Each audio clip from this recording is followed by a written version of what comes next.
नमस्कार मंडळी. अवधूत चिंतन श्री गुरुदेव दत्त श्री स्वामी समर्थ महाराज की जय.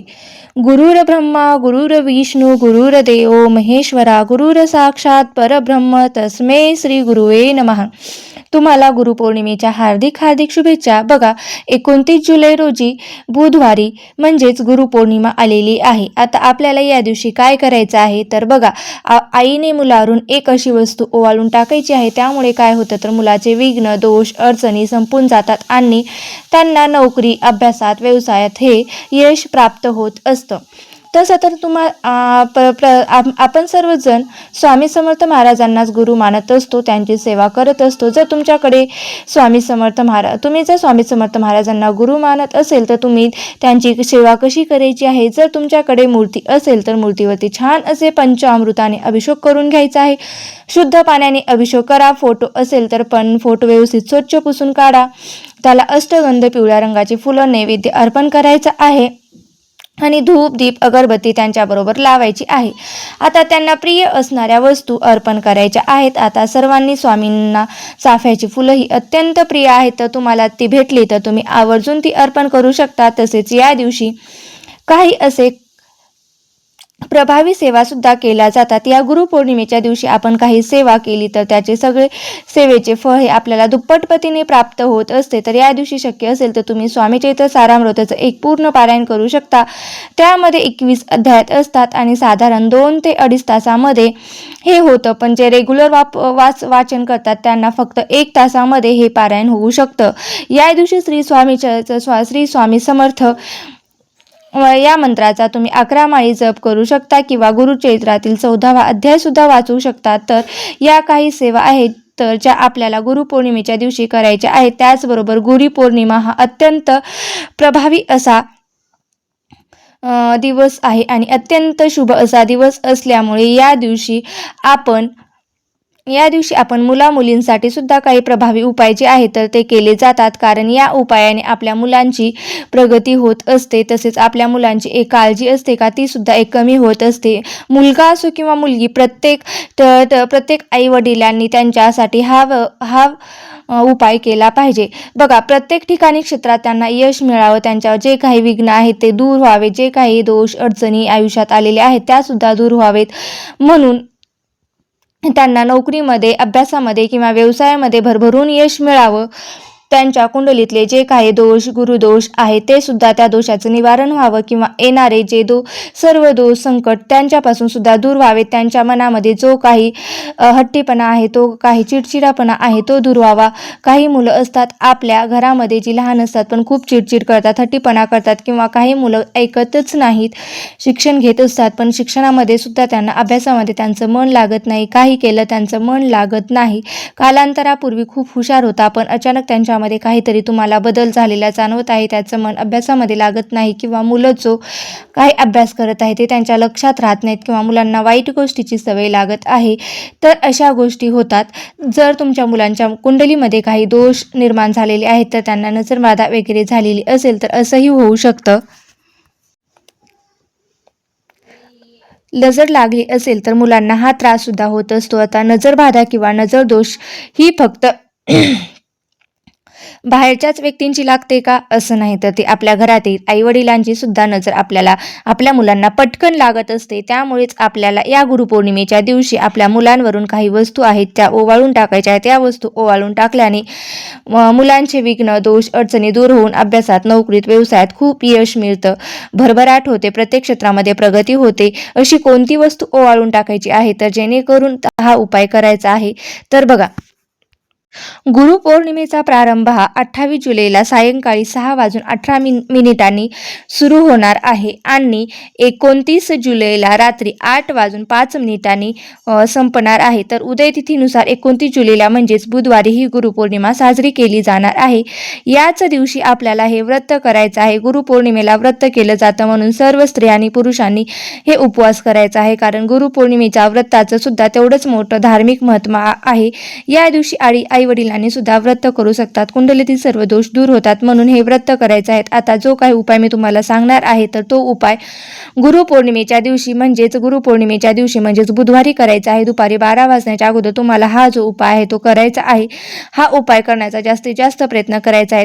तुम्ही मुलं किंवा मुली दोघांसाठी हा उपाय करू शकता. जर काही कारणाने तुमची मुलं बाहेरगावी शिकायला असतील तर त्यांच्यासाठी सुद्धा तुम्ही हा उपाय करू शकता. हा जो उपाय आहे तर तो मी तुम्हाला सांगणार आहे ते आपल्या स्वामींच्या केंद्रामध्ये सांगितलेला उपाय आहे आणि तोच उपाय मी तुमच्यासोबत शेअर करणार आहे. त्यामुळे प्रत्येकाने न चुकता आपल्या मुलांच्या उज्ज्वल भविष्यासाठी, त्यांची प्रगती होण्यासाठी हा उपाय आपल्याला करायचा आहे. सर्वात प्रथम थोडेसे तांदूळ घ्यायचे आहेत आणि हे तांदूळ शिजवायचे. त्यात भात तयार करून घ्यायचा आहे. त्यामध्ये भात शिजवत असताना, तांदूळ भिजवत असताना मीठ घालायचं नाही किंवा कुठल्याही प्रकारचं तेल वापरायचं नाही. फक्त साधा अळणी भात शिजवायचा आहे. आता हा भात शिजवल्यानंतर एखाद्या प्लेटमध्ये घ्यायचा आहे. अळणी भात शिजवायचा असल्याने काढून घ्यायचा आहे. जर तुमची 2 मुलं असतील तर 2 मुलांसाठी सेपरेट असे 2 प्लेटमध्ये हा भात काढून घ्यायचा आहे. वेगळा शिजवण्याची गरज नाही. फक्त वेगळा शिजवल्यानंतर तो 2 वाट्यामध्ये वेगवेगळा काढून घ्यायचा आहे. किंवा तुम्ही एखाद्या कागदावरती किंवा पुठ्ठ्यावरती किंवा तुमच्याकडे द्रोण वगैरे असेल तर त्यामध्ये सुद्धा तुम्ही भात काढू शकता. त्यानंतर त्या भातावर आपल्याला 1 चमचाभर दही टाकायचं आहे आणि आपल्या देवघरामध्ये तुम्हाला अगरबत्ती दिवा जो आहे तो लावून घ्यायचा आहे. यानंतर अगरबत्तीची जी काही रक्षा पडत असते त्याला विभूती असे म्हणतात. ती विभूती तुम्हाला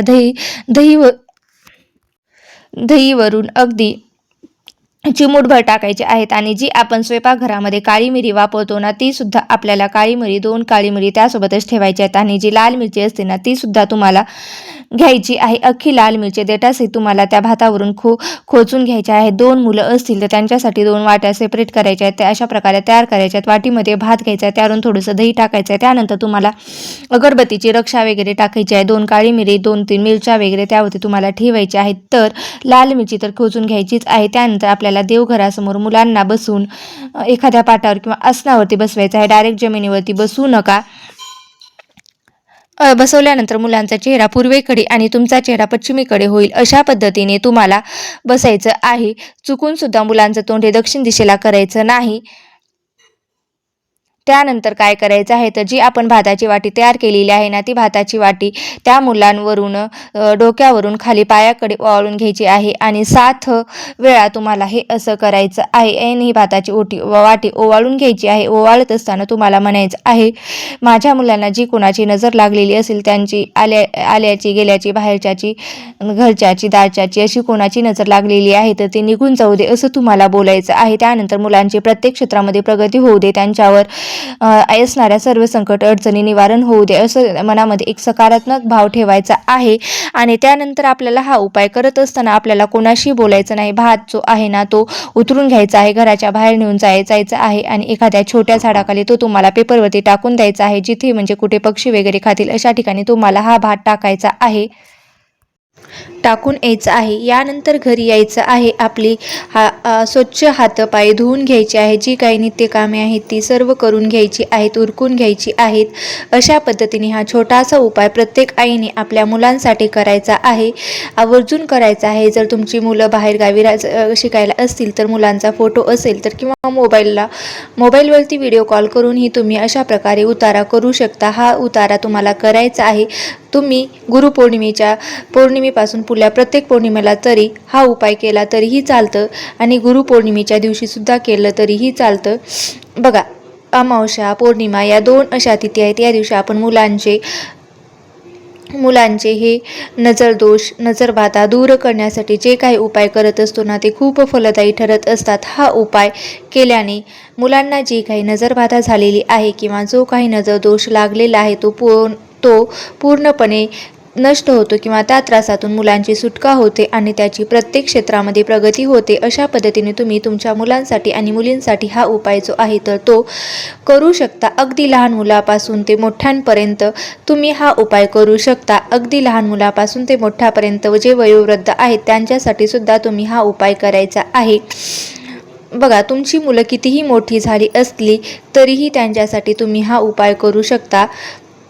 अशा पद्धतीने त्याचबरोबर या दिवशी मुलांना आईवडिलांच्या पाया पडायला सुद्धा लावायचं असतं, जेणेकरून त्यांचा आशीर्वाद प्राप्त होत असतो. तसेच त्यांच्या शाळेत जाताना त्यांच्याकडे एखादं फूल द्यायचं असतं. त्यांचे शिक्षक आहेत त्यांना फूल द्यायला लावायचं आहे, कारण या दिवशी गुरु म्हणजे शिक्षक आणि गुरूंचा आदर केला जातो. आईवडील सुद्धा आपले गुरु असतात आणि शिक्षण देतात, म्हणून त्यांना सुद्धा पाया पडायला लावायचं आणि गुरूंना सुद्धा फूल वगैरे देऊन त्यांना सुद्धा पाया पडायला लावायचं, कारण त्यामुळं ते सुद्धा आपले गुरुच आहेत, कारण ते आपल्याला शिकवतात, ते आपले गुरु झाले, म्हणून त्यांना काहीतरी त्यांच्याविषयी कृतज्ञता म्हणून व्यक्त करण्यासाठी म्हणून फूल जे आहे तर ते प्रत्येक आईवडिलांनी आपल्या मुलांकडे द्यायचं आणि ते त्यांच्या शिक्षकांना म्हणजेच शिक्षकांना द्यायचे. हे फूल तुम्ही त्यांना द्यायला सांगायचं आहे.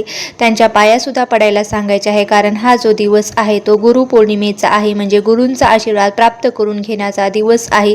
याला तेवढेच महत्त्व आलेले आहेत आणि त्यांचा आशीर्वाद घ्यायचा आहे. अत्यंत महत्त्वाची माहिती म्हणजे मला तुमच्यासोबत शेअर करायची होती. माहिती कशी वाटली नक्की मला कमेंट करून सांगा. माहिती जर आवडली असेल तर नक्की लाईक करा, शेअर करा आणि चॅनलवरती नवीन असाल तर सबस्क्राईब करायला विसरू नका. धन्यवाद. श्री स्वामी समर्थ. जय जय स्वामी समर्थ.